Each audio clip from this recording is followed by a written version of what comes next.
안녕하세요. 오늘도 사연 살롱을 찾아주셔서 감사합니다. 저는 올해 초등학교에 입학한 딸을 키우고 있는 엄마예요. 새삼 딸아이를 키우다 보면 문득 제가 어렸을 때의 기억이 떠오르곤 하는데요. 얼마 전 저희 친정엄마의 기일이었던 탓인지 오늘은 아이를 등교시키는데 친정엄마 생각이 많이 나더라고요. 그래서 용기를 내어 친정엄마에 대한 저희 이야기를 들려드릴까 합니다. 미리부터 말씀을 드리자면 엄마와 저는 혈연관계가 아니에요. 그렇다고 가족도 아닌 그저 정으로 묶인 관계도 아니고요. 저와 친정엄마는 피는 한 방울도 섞이지 않았지만 법적으로 엄마와 딸의 관계예요. 다시 말해 엄마는 아빠의 재혼으로 저희 엄마가 되신 새엄마예요. 제가 엄마를 처음 보게 되었을 때는 딱 저희 딸과 같은 나이였어요. 이미 웬만한 건 다 아는 그런 나이였죠. 그래서 저는 솔직히 엄마가 새엄마라 무서웠어요. 제가 그동안 읽었던 콩쥐 팥쥐나 신데렐라 속 새엄마의 이미지가 너무나도 강했거든요. 그래서 엄마가 저에게 상냥한 미소를 보내고 또 저에게 갖고 싶은 것이 있냐고 물어봤을 때도 저는 믿지 않았어요. 분명 아빠가 없을 때면 저를 구박하고 괴롭힐 거라고 생각했으니까요. 참 바보 같았죠. 하지만 이런 바보 같은 생각도 시간이 지나자 변하게 되었어요. 아빠와 결혼식을 올리고 정식적으로 저희 엄마가 된 새엄마는 동화 속 새엄마와는 다르게 제가 느껴보지 못한 엄마의 정을 원없이 느끼게 해주셨거든요. 저는 불행한 아이였어요. 저를 낳아준 친엄마가 불행했거든요. 지금 생각해보면 엄마는 우울증을 앓고 계셨던 것 같아요. 하지만 그땐 어느 누구도 엄마가 정신적으로 아프다고 생각하지 못했고 심지어 자기 자신도 자신의 병과 상태를 몰랐기에 엄마는 늘 저에게 저를 낳아 불행하다고 말했어요. 그걸 보다 못한 아빠는 그렇게 불행하면 놓아주겠다고 엄마에게 이혼을 하자고 하셨고 엄마는 위자료라도 많이 주지 않으면 버림받았다는 생각이 든다며 자신이 원해서 하는 이혼임에도 불구하고 아빠에게 거액의 위자료를 달라고 하셨대요. 그리고 이건 나중에 알았는데 엄마가 요구한 위자료가 꽤 큰 액수였다더군요. 아빠는 고민 끝에 살던 집을 정리하고 그 돈으로 엄마에게 위자료를 주셨다더라고요. 그리고 집이 없어진 아빠는 한동안 저를 시골 할머니 집에 맡겼고 당신은 작은 원룸에 월세 생활을 하셨어요. 당연히 할머니는 친엄마를 미워하고 원망했어요. 그리고 제가 점점 친엄마를 닮아간다며 그 미움을 저에게 고스란히 쏟으셨고요. 그렇게 구박덩이로 살던 어느 날 초등학교 입학을 앞두고 있을 무렵이었는데 아빠가 지금의 저의 엄마를 데리고 저를 데리러 오셨어요. 네가 정이구나. 예쁘게 생겼네. 아줌마 이름은 고희숙이야. 만나서 반가워. 저에게 반갑다며 상냥한 미소를 보여줬던 엄마. 하지만 그때까지 누군가에게 제대로 사랑을 받아보지 못한 저는 엄마의 그 미소도 거짓이라고 생각했어요. 하지만 엄마는 시간이 아무리 지나도 한결같은 사람이었습니다. 저를 처음 만났을 때처럼 언제나 저에게 환한 미소를 지어주는 사람이었어요. 그래서 저의 사정을 잘 모르는 사람들은 당연히 저를 끔찍이도 사랑하는 친엄마라고 생각했어요. 친구들은 니네 엄마는 평상시에도 너한테 화 안 내지? 어떻게 니네 엄마는 맨날 그렇게 너한테 잘해주시냐? 완전 부러워. 우리 엄마는 새엄마처럼 맨날 나한테 화만 내는데. 라며 저를 부러워하기까지 했었죠. 저에게 유아 시절이 불행이었다면 초등 시절은 더할 나위 없는 행복이었어요. 그래서 저는 이런 시간이 앞으로도 당연히 계속될 거라 믿었는데 사람의 일은 아무도 장담할 수 없다고 하더니 저희 집에도 뜻하지 않은 위기가 찾아왔어요. 위기의 시작은 아빠의 사업이었죠. 당시 아빠는 중소기업 회사에 다니고 계셨는데요. 하는 일이 점점 당신의 적성에 맞지 않는다며 사표를 내셨어요. 그 길로 사업을 하신다고 뜻이 맞는 누군가와 여기저기 사업에 필요한 돈을 구하러 다녔어요. 하지만 자금을 구하는 도중 제대로 투자 사기를 당하는 통에 아빠는 사업을 시작조차 하지 못했고 그야말로 빚더미에 앉게 되셨거든요. 어쩔 수 없이 도망자 신세가 되었어요. 엄마는 아빠와 결혼을 하고 다니던 직장을 그만뒀었어요. 초등학교에 제가 입학을 하니 저를 챙기고 싶다는 것이 엄마의 사직 이유였죠. 저는 그걸 나중에야 알게 되었어요. 게다가 저를 위해 아이도 포기하고 오로지 자식은 저만 있다고 생각하며 사셨다는데 그만큼 엄마는 저의 진짜 엄마가 되기 위해 많은 노력을 하셨던 것 같아요. 정말 감사하지 않을 수가 없는 일이죠. 이런 엄마를 아빠는 행복하게 해줘야 했는데 슬프게도 아빠의 도망 생활은 길어졌어요. 엄마는 생활을 위해 그리고 아빠의 빚 때문에 다시 일을 하셨고요. 경력이 단절된 기혼자의 신분이라 엄마는 어쩔 수 없이 일명 요크루트 아줌마가 되어 무거운 가방을 어깨에 짊어매고 어깨가 빠지도록 또 무릎이 상하도록 이 골목 저 골목을 다니며 요크루트를 팔았어요.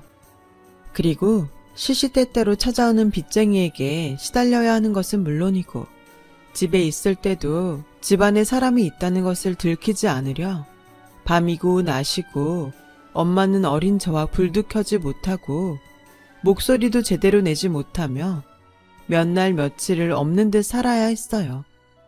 참 힘든 시간이었죠. 엄마도 저도 불안하고 무서운 날들이었어요. 그렇게 2년 뒤 도망자 신세로 겨우겨우 입에 풀칠만 하던 아빠는 엄마에게 더는 무리일 것 같다며 당신은 이제 산에 들어가 살고 싶다고 이혼을 하자고 하셨어요. 그때가 제가 중학교 2학년이었을 때였는데 저는 아빠의 말을 몰래 엿듣고 사춘기 마음에 화가 많이 났던 기억이 나네요. 이게 다 누구 때문인데 자기는 이제 산에 들어가 자유롭게 살고 싶으니 그동안 아빠 때문에 힘들게 산 엄마와는 이혼을 하겠다. 제가 어릴 때 저를 두고 위자료를 운운하며 떠난 친엄마와 지금 가족을 버리겠다는 무책임한 아빠가 똑같이 나쁘다고 생각했어요. 결국 똑같은 사람들끼리 결혼한 거죠. 그리고 현실적인 고민을 할 수밖에 없었는데요. 아빠가 이혼을 하게 되면 피 한 방울 섞이지 않은 한 엄마와 헤어질 수밖에 없겠구나 하는 생각이 저를 깊은 절망 속에 빠뜨렸어요. 사실 혈육관계인 아빠하고는 별다른 정이 없었거든요. 아빠는 항상 바빴고 입에 피곤하다 힘들다 라는 말을 달고 사셨어요. 그래서 저는 청소년이 되었을 때도 아빠와 이렇다 할 추억 하나가 없었고 그에 반면 엄마는 다른 엄마들과 다르지 않게 항상 저를 챙겨주신 것은 물론이고 제가 아무 말도 하지 않아도 이미 모든 것을 다 아는 듯 저의 뒷바라지를 해주셔서 이런 말이 어떻게 들릴지 모르지만 둘 중에 한 명과 살아야 한다면 아빠보다는 엄마와 살고 싶었어요. 하지만 그것도 쉽지 않았으니 그때 저는 어른의 선택에 따를 수밖에 없는 어린 나이였죠. 운 좋게 엄마와 지낼 수 있게 된다고 해도 아빠와 결혼할 때부터 아빠와 저를 탐탁지 않게 본 외갓집 식구들이 엄마의 선택을 찬성해 줄지 모를 일이었어요. 결국 이래저래 저는 어쩔 수 없이 핏줄로 이어진 아빠를 따라갈 팔자였죠. 그런데 일주일 후 저는 그날따라 더욱 우울한 마음으로 학교에 다녀왔는데 무슨 일인지 엄마가 요크루트 장사를 나가지 않고 집에서 저를 기다리고 계셨어요. 아주 큰 가방을 옆에 두고서요. 그리고 저에게 정이야, 엄마가 할 말이 있어. 이리 와볼래? 라며 말씀하셨는데 저는 속으로 아, 올 것이 왔구나 하며 쭈뼛쭈뼛 엄마에게로 가서 앉았어요. 이런 이야기 하게 돼서 엄마가 미안한데 엄마는 아빠랑 이혼을 하기로 했어. 아빠가 너무 힘들대. 엄마, 아빠가 마음에 없는 소리 하는 걸 거야. 사실 아빠도 속으로 엄마랑 헤어지기 싫다고 생각하고 있을걸? 그러니까 제발. 엄마도 처음엔 그렇게 생각했어. 근데 아니더라고. 아빠는 이제 더 이상 누군가를 책임지며 힘들게 살고 싶지 않대. 너도 알겠지만 아빠가 돈 때문에 마음을 아주 많이 다쳤잖아. 그래서 아빠는 이 집을 팔아서 빚을 갚고 산에 들어가 조용히 살고 싶은가 봐. 근데 아빠는 너를 다시 할머니 집으로 보내려고 하는 것 같아서. 뭐? 나 다시 할머니 집에 가라고? 그래서 엄마는 우리 딸만 좋다고 하면 엄마가 너를 데려가고 싶은데 너는 어때? 우리 딸만 좋다고 하면 엄마가 아빠한테 부탁해볼게. 저는 속으로 당연히 엄마를 따라가고 싶었어요. 하지만 혈연관계도 아닌 엄마한테 어쩐지 미안한 생각도 들고 또 외갓집 식구들이 어떻게 나올지 무서워 저는 대답을 기다리는 엄마 앞에서 우물쭈물 아무 말도 하지 못했는데요. 미안해. 선택하기 힘들지? 그래도 아빠는 정이를 낳아주신 분이고 엄마는 피 한 방울 섞이지 않았으니까. 아니야. 나는 절대 그래서 망설이는 게 아니야. 다만 저는 어쩔 수 없이 제 마음에 걸리는 이야기를 엄마에게 했어요. 그러자 엄마는 고개를 끄덕이셨고 저의 손을 잡으시며 이렇게 말씀하셨죠. 몰랐어. 우리 딸이 거기까지 생각하는지. 근데 정이야, 그건 네가 걱정하지 않아도 돼. 엄마가 알아서 할 거야. 그 일은 엄마 몫이잖아. 아빠를 선택한 것도 엄마고 정이 엄마가 되겠다고 선택한 것도 엄마니까 넌 그냥 네가 어떻게 했으면 좋은지만 알려주면 돼. 저는 엄마의 말에 엄마와 헤어지고 싶지 않다고 말했어요. 게다가 아빠와 사는 것도 아니고 할머니 손에 맡겨질 텐데 저는 혈육이지만 아빠보다는 엄마의 손을 잡기로 했어요. 엄마는 저의 선택에 환한 얼굴로 고맙다고 말씀하셨어요. 고마운 건 오히려 저였는데 말이에요. 혈육도 아닌 저를 품어준 엄마가 너무 고마워서 평생 엄마 속을 썩이지 않는 착한 딸이 되겠다고 다짐을 했어요. 그래서인지 저는 누가 뭐라고 하지 않아도 엄마가 기뻐할 일만 골라 하는 아이가 되어갔죠. 그렇게 고3이 되었고 엄마는 요크루트 판매를 그만두고 2년 전부터 8평 남짓한 곳에서 김밥집을 운영하셨는데 그때 당시 저는 처음으로 엄마와 작은 트러블을 겪었어요. 대학 때문이었죠. 대학 진학을 포기하고 바로 공무원 시험을 준비하려 했어요. 하지만 엄마는 대출을 받건 당신이 부업을 하건 저를 꼭 대학에 보내고 싶어 하셨고 몇 달간 이견을 좁히지 못하다가 자식 이기는 부모 없다고 엄마가 뜻을 꺾으셨어요. 그래도 요즘 세상에 대학은 나와야 하는데 엄마, 내가 서울대 갈 것도 아니고 그냥 그런 대학에 가서 4년 동안 대학 등록금 내고 시간 죽이느니 그냥 바로 공시 준비하는 게 나아. 어차피 나는 대학에 가건 안 가건 공시 준비할 건데 돈도 아깝고 시간도 아까워. 아휴, 엄마는 꼭 공무원 아니어도 좋은데. 내가 좋아서 그래. 요즘 공무원이 대기업 다니는 거랑 똑같다니까. 그래, 알겠어. 대신에 너무 공부만 하지 말고 이제 20살인데 하고 싶은 거 있으면 뭐든지 해. 돈 생각하지 말고. 엄마 김밥집 요즘 장사 잘 된다. 오죽할까. 새벽부터 그 정성으로 만드는데 우리 엄마 김밥 팔아서 떼부자 되겠더라고. 농담 아니고 진짜다. 엄마 이렇게 벌다가는 정말 금방 부자 되겠어. 사실 엄마의 말은 모두 진실은 아니었어요. 이제 제법 입소문이 나서 장사가 잘 돼가는 것은 정말이었지만 모녀가 살면서 어쩔 수 없이 생겨난 빚들 때문에 생활은 크게 달라지지 않았거든요. 하지만 저는 엄마와 매일 웃으며 지냈어요. 그 정도 빚은 저와 엄마의 힘으로 충분히 해결할 수 있고 앞으로 지금보다 더 행복할 날이 분명 기다리고 있다고 믿었죠. 저는 그렇게 공시생이 되었어요.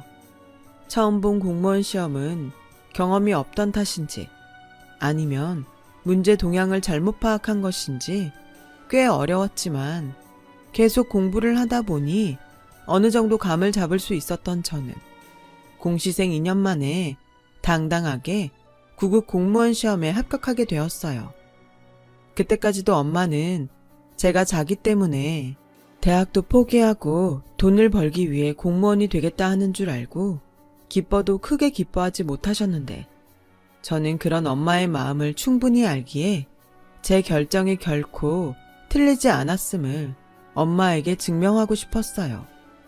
사실 그때까지도 저는 제가 대학에 가지 않은 것이 그리 큰일이라고 생각하지 않았고 오히려 대학을 가지 않고 그 시간에 공시를 준비한 제가 합리적이고 현명했다고 생각했었거든요.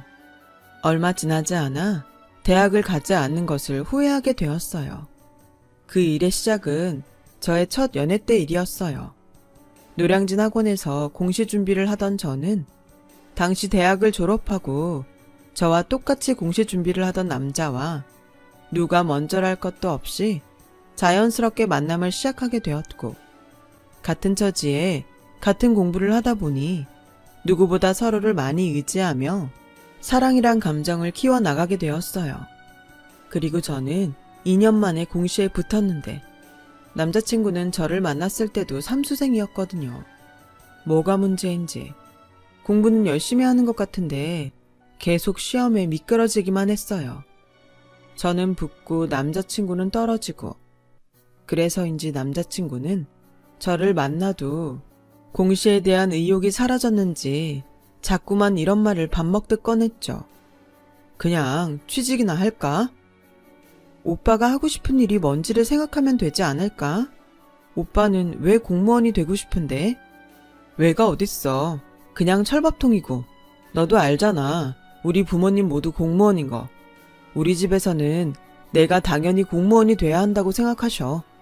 그래서 무조건 시험에 붙어야 하는데 왜 나만 안 되냐? 우선 마음을 편하게 가져. 오빠는 공부를 오래 했으니까 분명 다음 시험에서는 붙을 거야. 나도 옆에서 많이 도울게. 고마워. 네가 아니라 오빠가 붙었어야 했는데. 그래야 네 앞에서 폼도 나고 제대로 프로포즈도 하고. 뭐? 우리 나이가 멋이네 벌써.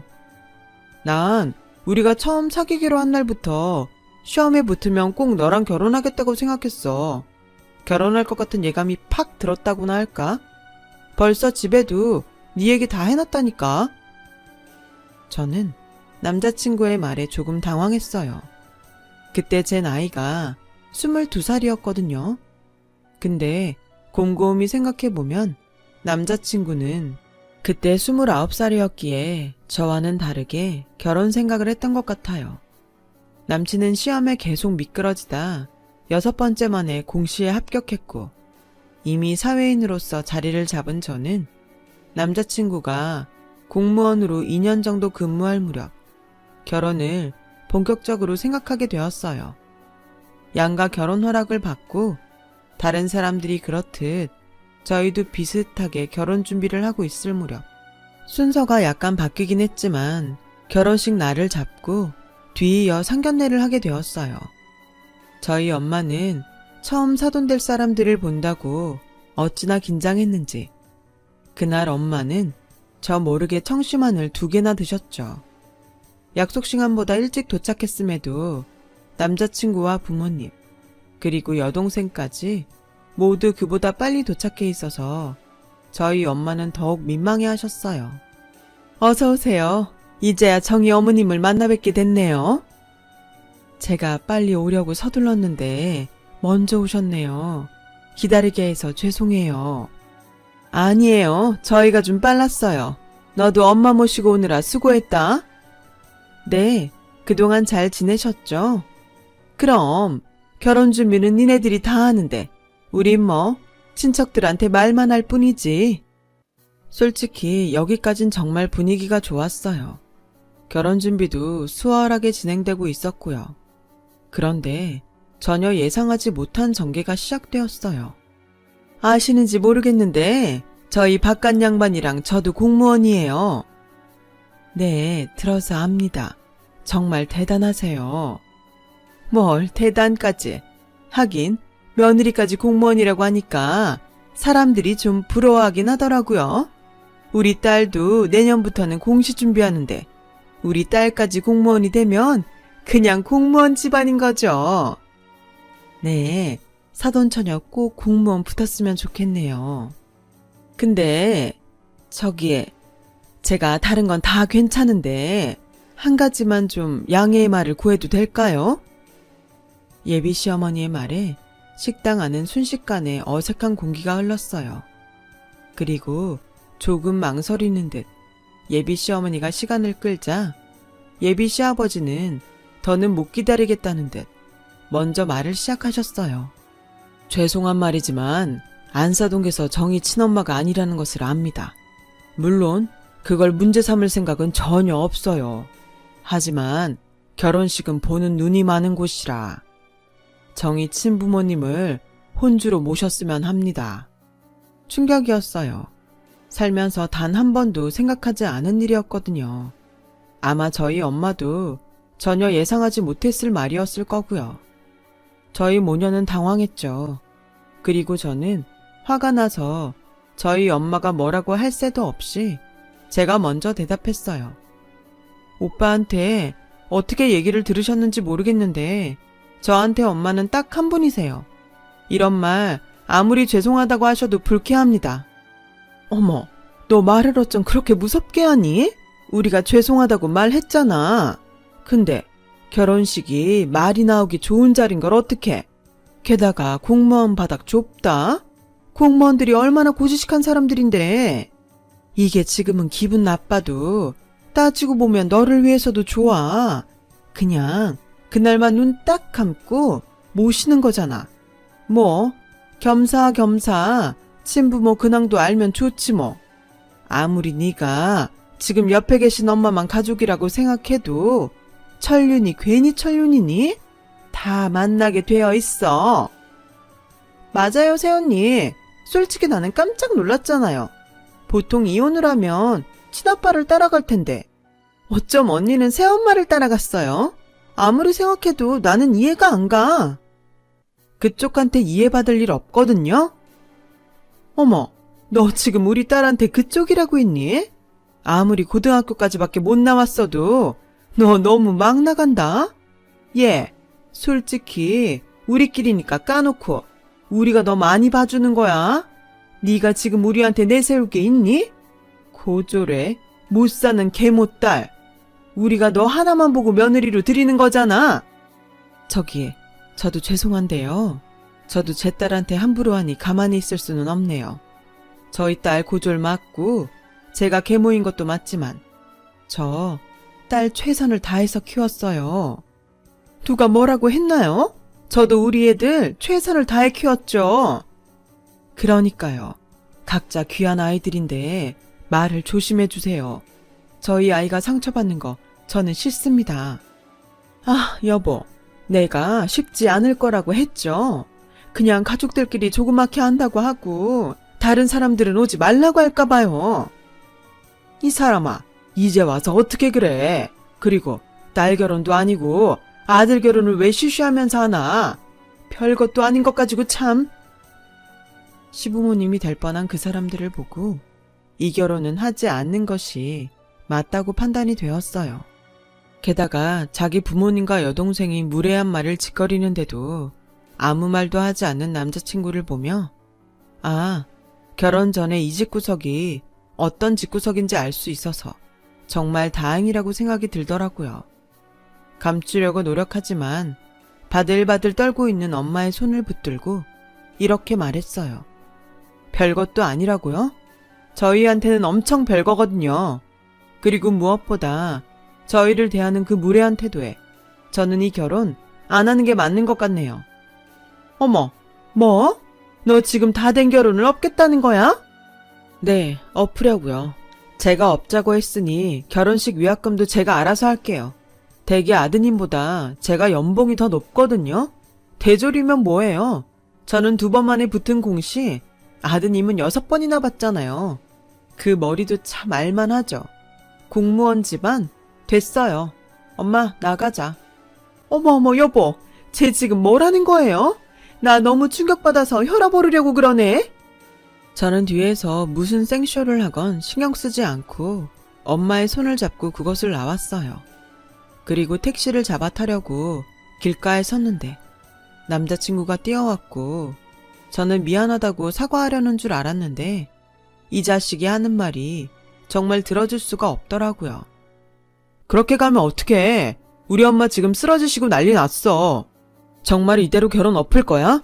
지금 당장 가서 사과드리고 다시 얘기하자. 뭐? 사과? 웃기고 있네. 너나 우리 엄마한테 사과해. 너 정말 그래서 기어이 결혼 안 한다고? 안 해. 절대 안 해. 내가 지금 네 엄마처럼 쇼하는 것 같아? 야, 최정희. 아무리 화가 났어도 그렇지. 너 지금 말이 왜 그러냐? 왜? 내 말이 거슬려? 그럼 니네 가족들이 우리한테 하는 말은 어땠는데? 그냥 네가 좀 이해하면 안 돼? 우리 사랑하잖아. 사랑 같은 소리 하네. 난 사랑도 예의 없으면 안 해. 우리 엄마한테 함부로 하는 니네 공무원 집안 저도 안 가져. 그만해 정이야. 엄마는 괜찮아. 너 왜 이렇게 화를 내니? 진정해. 엄마, 나는 안 괜찮아. 이딴 결혼 안 하면 그만이야. 그러니까 엄마도 주눅들지 마. 엄마가 대학 가라고 했을 때 안 간 건 나고 엄마 이혼했을 때 엄마 따라간다고 한 것도 나잖아. 근데 왜? 왜 엄마가 다 참아? 난 절대 안 참아. 저는 말하는 도중 감정에 복받쳐서 길거리에서 엉엉 울고 말았어요. 그러자 남자친구는 짜증난다는 얼굴로 자기네 가족이 있는 곳으로 돌아갔고 엄마의 품에 안겨 한참을 울다 겨우 집으로 돌아왔어요. 그렇게 저는 파혼을 했어요. 그 웃기지도 않는 집에선 자기네가 파혼하자고 한 걸로 해주면 문제 삼지 않겠다나 뭐라나 짓거렸지만 저는 싫다고 했어요. 그래서 최대한 떠들 수 있을 만큼 떠들고 다녔고 공무원 바닥이 좁긴 좁은지 한 달도 되지 않아 아는 사람끼리 소문이 돌고 돌았더라고요. 저는 괜찮았어요. 이번 일로 결혼 따윈 하지 않아도 된다는 생각을 하게 되었고 엄마는 그날 이후 계속 자기는 괜찮으니 다른 좋은 사람이 있으면 만나라고 수소문해서라도 아빠라도 찾아 결혼식에 참석할 수 있게 자기가 하겠다고 하는데 정말 진심으로 싫었어요. 그래서 그 당시엔 엄마한테도 화를 제법 냈던 것 같아요. 속마음은 아니었지만요. 바보처럼 착하기만 한 우리 엄마, 이 험한 세상 제가 지키지 않으면 누가 지키겠어요.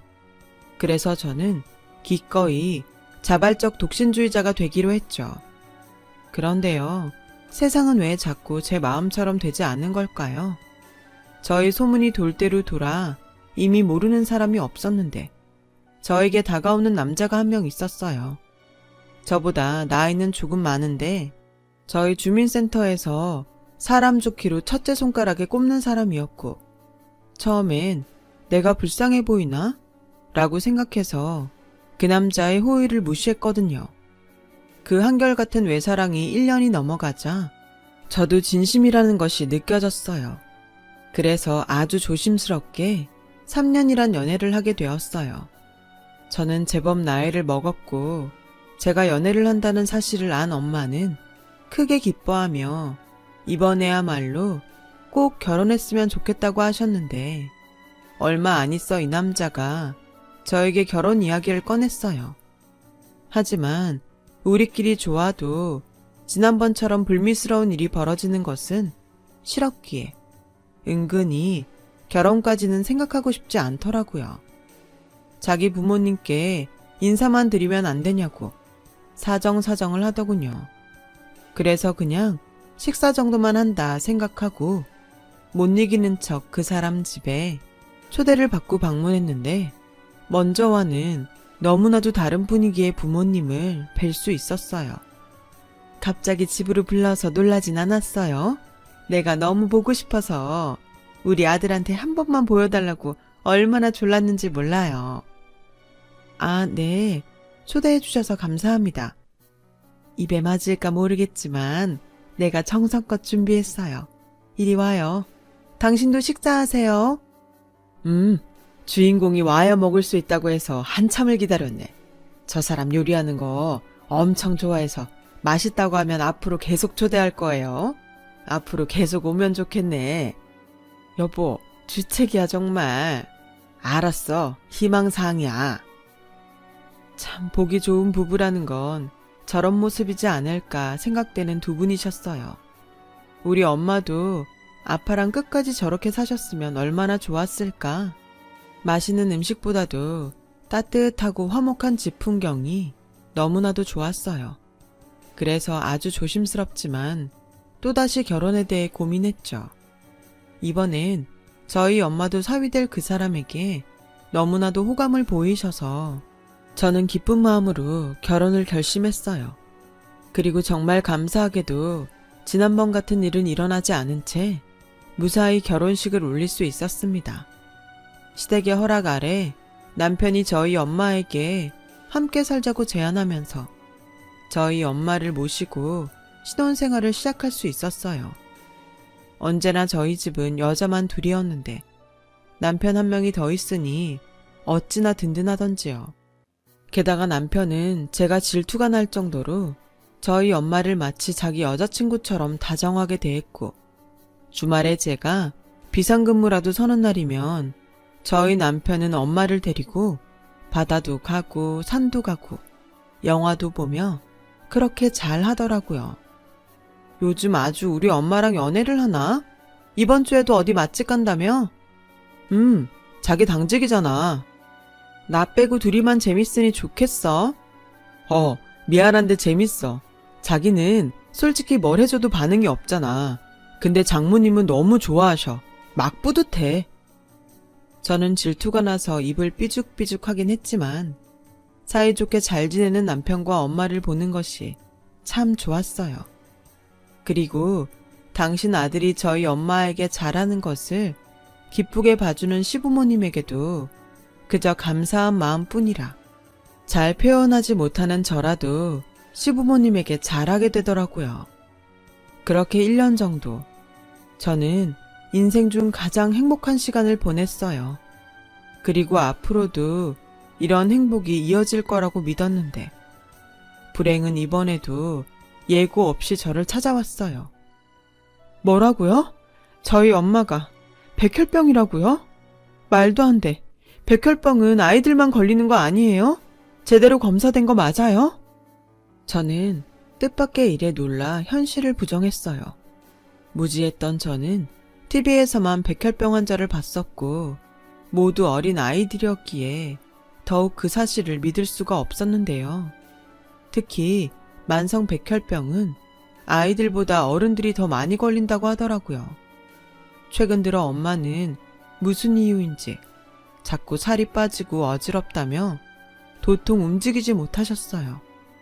그런데도 몸 이곳저곳에 멍이 드니 불안했죠. 괜찮다는 엄마를 설득해서 병원 검사를 받았는데 저는 하늘이 무너지는 결과를 듣게 된 거였어요. 선생님, 저희 엄마 사실 수 있죠? 백혈병이면 골수 이식 같은 거 할 수 있잖아요. 제 골수로 저희 엄마 치료해 주시면 안 돼요? 저 얼마든지 줄 수 있는데. 그게 뭐든 가능성 높은 치료를 할 텐데 부작용이 있을 수 있어요. 사실 부작용이 더 치명적이라 최선을 다해서 가장 좋은 방법을 찾을 테니까 진정해요. 저는 저희 엄마에게 뭐라고 말을 해야 할지 막막했어요. 남편 역시 충격이 커서 아무 말도 하지 못했고 저희 엄마는 우리 부부의 표정을 보고 애써 웃으며 이렇게 말씀하셨죠. 왜? 엄마 죽을 병 걸렸대? 표정들이 왜 그렇게 무서워?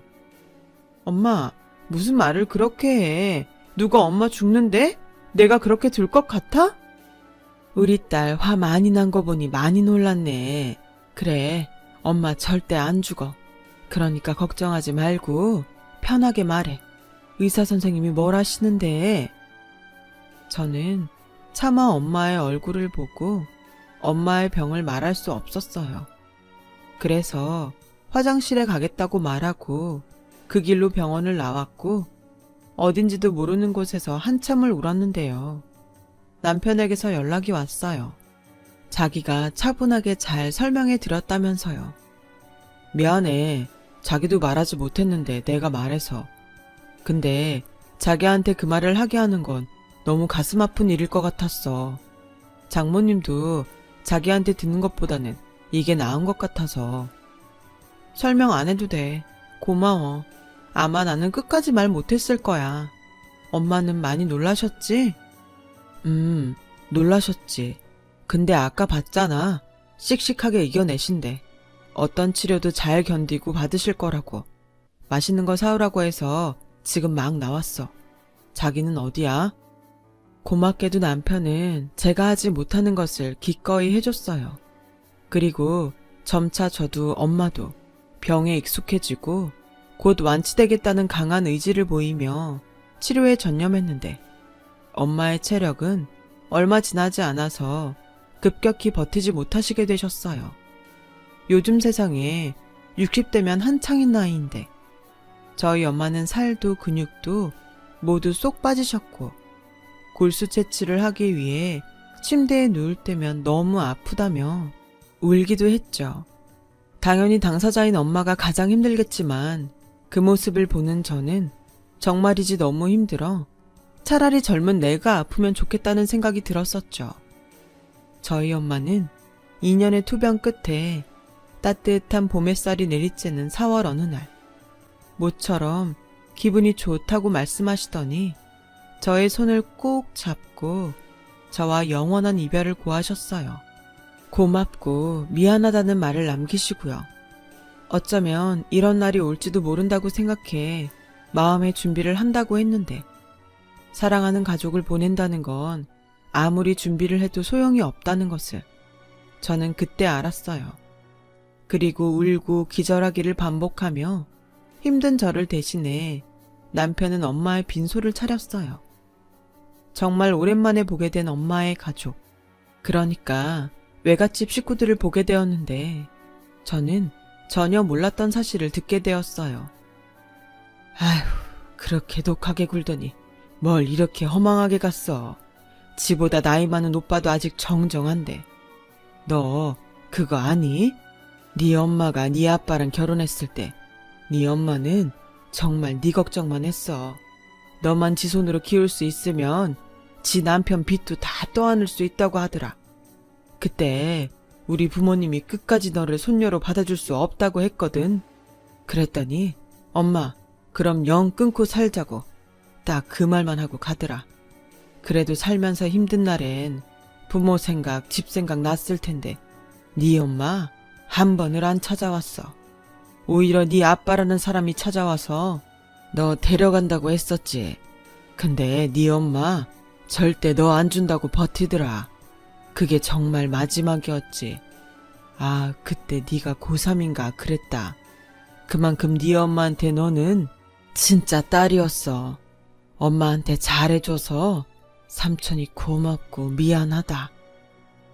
저는 외삼촌의 말을 듣고 울고 또 울었어요. 엄마도 마지막에 고맙고 미안하다고 했는데 이 사람들은 도대체 저한테 뭐가 미안하고 고마울까요? 정말 미안하고 고마운 사람은 전데요.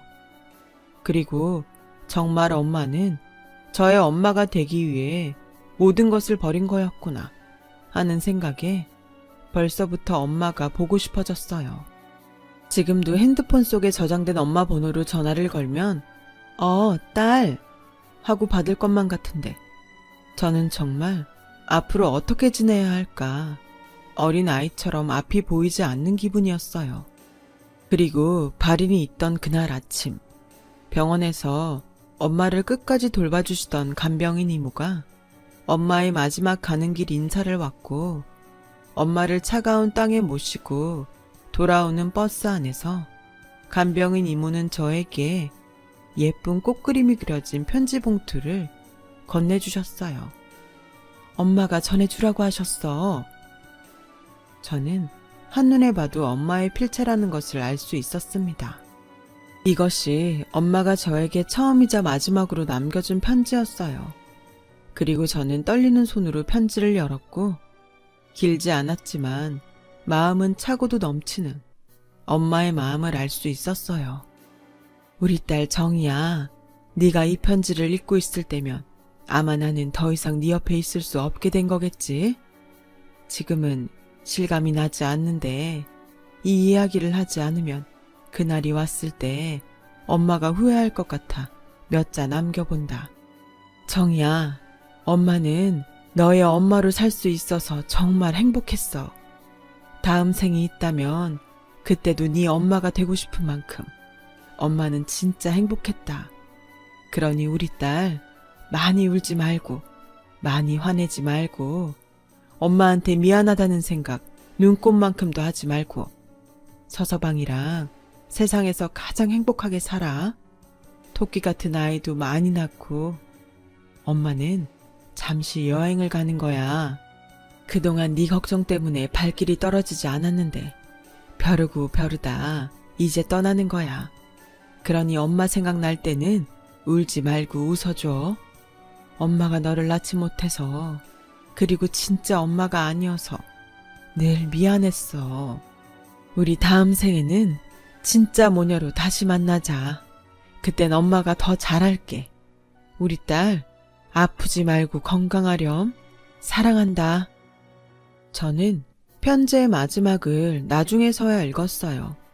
읽다가 너무 울어서 또 쓰러져 버렸거든요. 엄마는 알까요? 엄마를 만난 그 순간부터 저는 모든 순간이 기적이었다는 것을요. 저는 엄마의 바램처럼 엄마가 생각나는 날에는 많이 웃어요. 함께한 모든 날이 추억이더라고요. 이렇게 멋진 추억을 남겨줬는데 엄마는 뭘 그렇게 걱정을 했을까요? 엄마, 여행은 즐거워? 나는 엄마가 즐겁게 여행하는 모습을 가끔 상상해. 평생 여행이라고는 가는 법이 없었는데. 엄마, 좋은 구경 많이 해요. 그리고 언젠가 우리 다시 꼭 만나자. 우리 그때도 가족하는 거지? 세상에 영원한 건 없는 것 같아요. 지금 당장 옆에 있는 사람에게 고맙다고, 사랑한다고 말해보는 건 어떨까요? 지금 이 순간을 영원처럼 행복하시길 진심으로 바랍니다. 여러분, 사연 댓글에 응원과 현명한 조언 부탁드려요. 좋아요와 구독은 저에게 큰 힘이 됩니다. 오늘도 좋은 일 가득하세요.